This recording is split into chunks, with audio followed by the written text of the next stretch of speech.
Olá, segundo ano, tudo bem? Bom, vamos terminar, né? O conteúdo sobre orações coordenadas. Então, nessa aula de hoje, nós vamos corrigir os últimos exercícios que ficaram lá na página 16, 17 e 18. Então, vocês tinham vários exercícios para vocês classificarem os tipos de orações.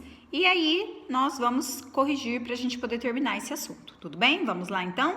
Peguem a apostila, página 16, exercício número 1. Ele pedia para vocês classificarem as orações coordenadas, tá? Então, vamos dar uma olhadinha lá na apostila. Bom, olhem aqui então, ó. Lá na página 16, a primeira oração que estava em destaque é aquela dali, mas não conseguiu. Então, vocês tinham lá, ó, tentou comprar um carro novo, mas não conseguiu. Esse mas é uma conjunção adversativa. Então, nós temos aqui uma oração coordenada sindética adversativa. Tudo bem? As primeiras orações, vocês podem observar que, olha lá, elas não estão destacadas, mas todas elas são classificadas como orações coordenadas assindéticas, tá? Por que elas são assindéticas? Porque elas não apresentam conjunções, ok? Então, elas não foram destacadas para vocês não terem que ficar escrevendo também, né? Toda hora oração coordenada assindética, ok? Tá, então vamos lá, letra B. Ele não sabia se acordava ou continuava em seus sonhos. Olha lá, ou, nós temos conjunção. Esse ou dá a ideia de alternância, né? De escolha. Então, nós temos uma oração coordenada alternativa.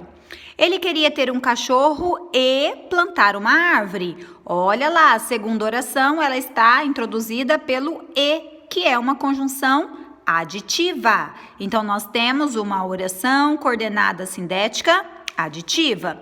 Letra D. Foi demitido certamente, pois não pagou as contas. Então, olha lá, pois. O pois é uma explicação. Então, nós temos uma oração coordenada sindética explicativa.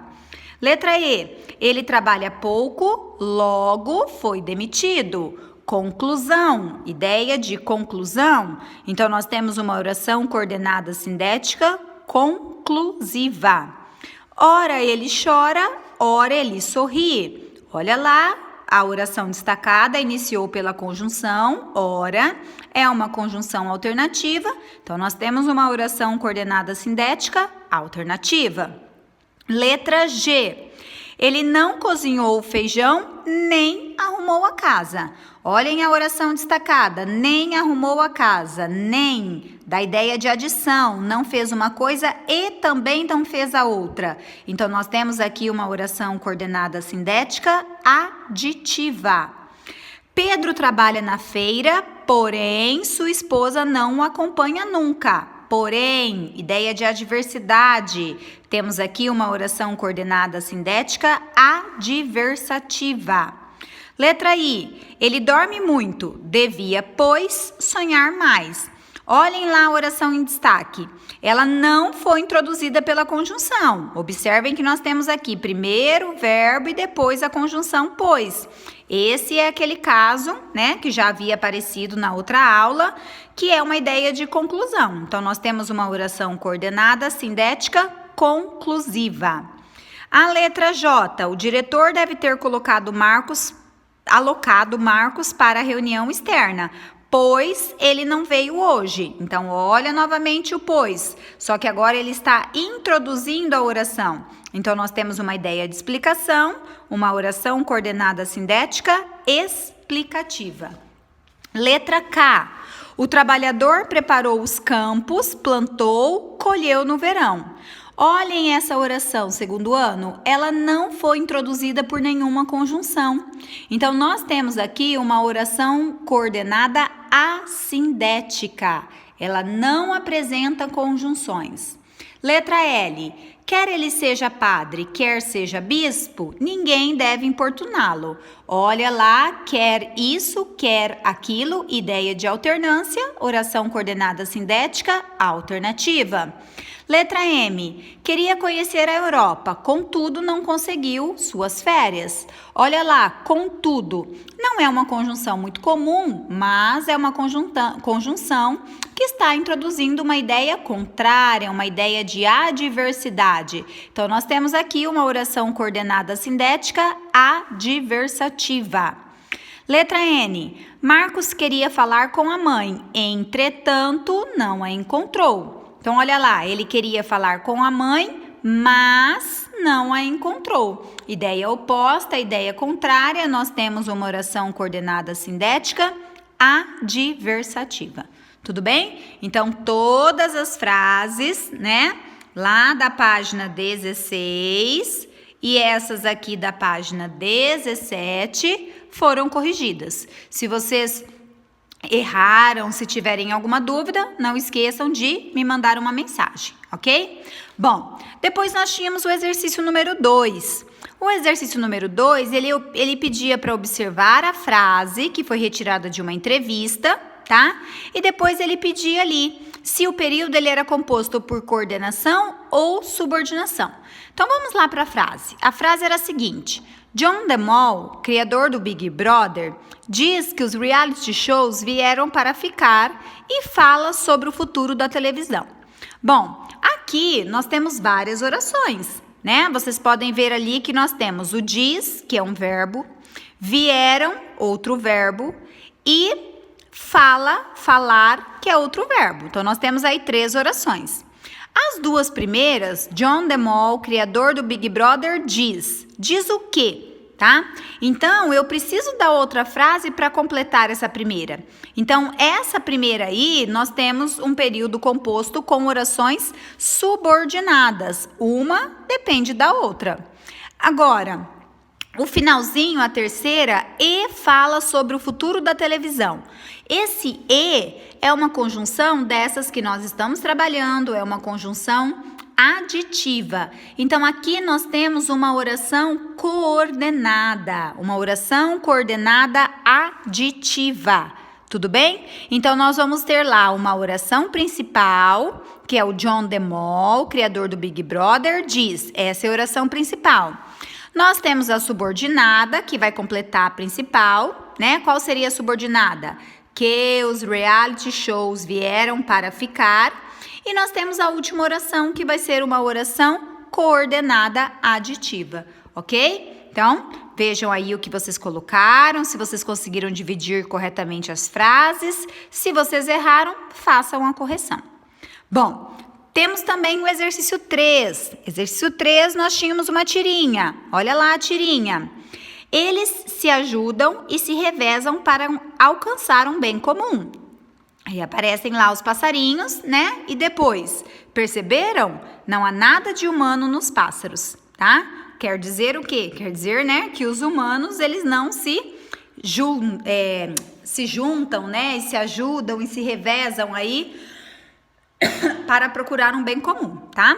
Aí a perguntinha dizia, no primeiro quadrinho, qual a relação estabelecida pela conjunção e?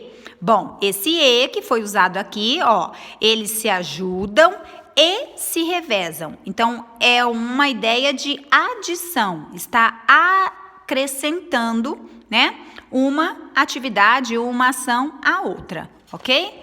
E aí a letra B? Como se classifica, então, a oração e se revezam? Bom, se nós temos uma oração aditiva com ideia de adição, né, uma conjunção, aditiva com ideia de adição, nós vamos ter uma oração coordenada sindética aditiva. E a letra C? Observe que entre as orações, eles se ajudam e se revezam, não há vírgula. Explique por quê. Bom, então vamos lá. Lembrem, né, que a vírgula, ela só vai aparecer antes da conjunção e se as orações tiverem sujeitos diferentes. Quando eu digo eles se ajudam, eles seriam os pássaros. E se revezam, eu também tenho os pássaros se revezam.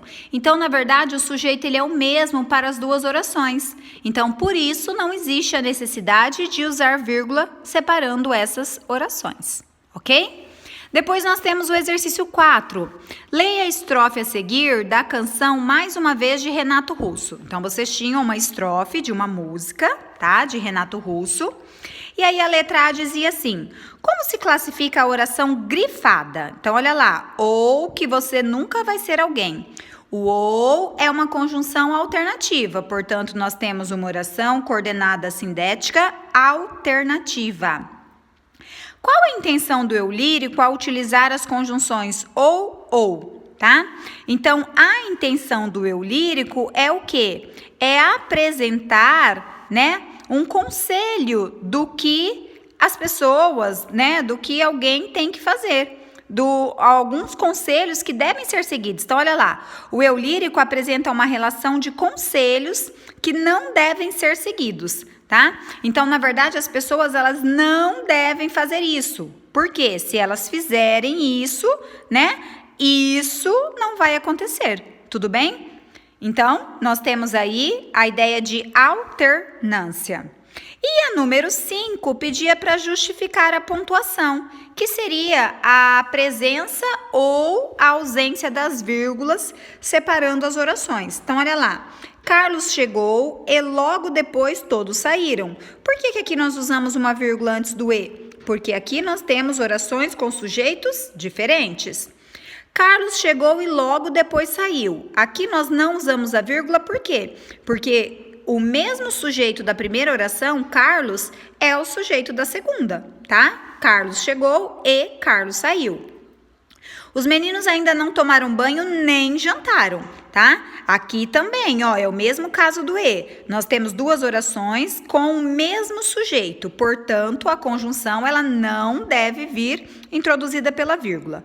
Ou sairmos agora ou perdemos o show. Bom, com a conjunção alternativa ou, nós sempre temos que usar a vírgula, tá? Eles já sabiam de tudo, logo não há culpados. Aqui também. Com as conjunções conclusivas, sempre usamos também a vírgula ou ponto e vírgula. E a última, eles já sabiam de tudo, logo não há culpados. Também temos aqui uma conjunção conclusiva, tá? Então, nós precisamos usar aí a vírgula para separar. Lembrem que só no caso das conjunções e o nem que a gente pode ou não usar a vírgula, né? Que aí nós temos que analisar a questão do sujeito. Com as outras conjunções, nós sempre vamos usar a vírgula para separá-las. Tudo bem? Bom, segundo ano, esses foram então os exercícios que haviam ficado para vocês, né? Os exercícios relacionados aí à questão das orações coordenadas. Eu acredito que vocês tenham acertado a maioria, tá? Até porque vocês tinham a tabelinha, vocês tinham a lista com as conjunções, né? Era só ter pesquisado ali, se vocês prestaram atenção na aula, conseguiram fazer sem grandes dificuldades. Para finalizarmos, então, esse assunto, nós temos agora a parte dos testes. Então, começando lá na apostila, na página 19, tá? Deixa eu ver lá, vai na página 19 até a página 20, 23, 24, 25... 26, 27, 28, 29. Nossa, nós temos bastante testes aqui, tá? Então, na verdade, começa na página 19 e vai até a página 29. Como são todos exercícios relacionados a esse assunto de período composto por coordenação, tá? E algumas questões envolvendo interpretação, vocês podem fazer todos. Na verdade, são bastante páginas porque nós temos os textos, né? Que acabam ocupando um pouquinho de espaço. Mas são 19 exercícios que vocês têm. Não foge muito do que normalmente nós fazemos no final de cada unidade, tá? Então, realizem esses exercícios, pratiquem um pouquinho mais aí a classificação das orações coordenadas, me enviem aí a foto com as respostas. Se tiverem alguma dúvida, não se esqueçam, estou aqui para ajudá-los. E aí eu fico aguardando a resposta dos exercícios para continuarmos na próxima aula, ok? Até a próxima!